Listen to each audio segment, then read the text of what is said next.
Kapag nadapa, bangon agad.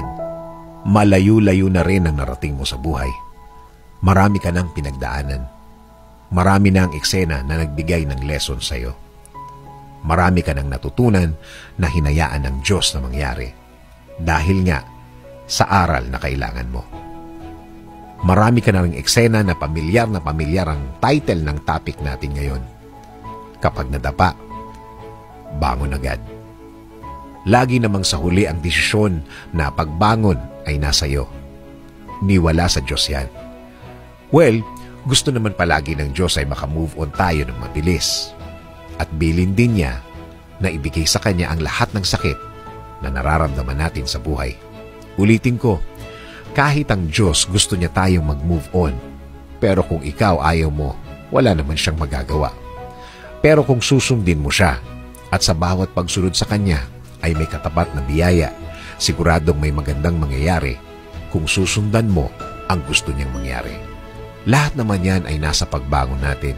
Kung gaano kabilis na sabihin natin sa sarili natin na problema to, tama. Kapag sinabi mo sa sarili mo, mag-iiba ang sitwasyon mo.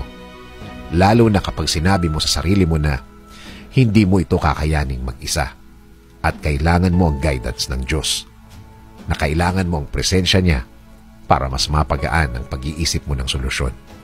Sabi ko, kapag ibinigay mo sa Diyos, iba kasi ang pressure ng problema kung sarili mo lang ang aasahan mo.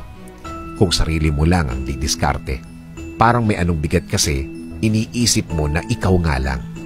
Nasabi ko na ito dati, sasabihin ko ulit, hindi lahat ng parts ng problema ay alam mo.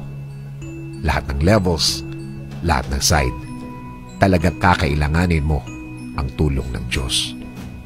May mga parts kang hindi nakikita.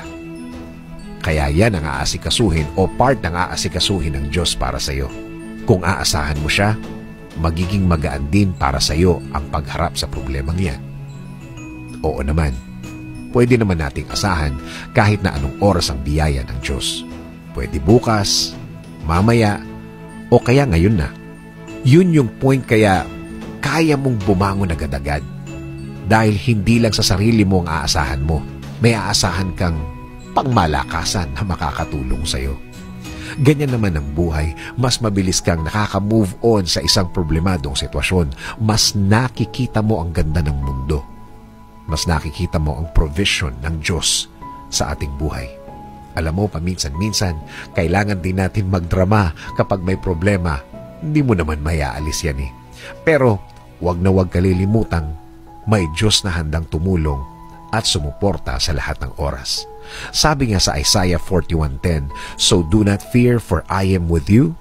Do not be dismayed, for I am your God. I will strengthen you and help you. I will uphold you with my righteous right hand."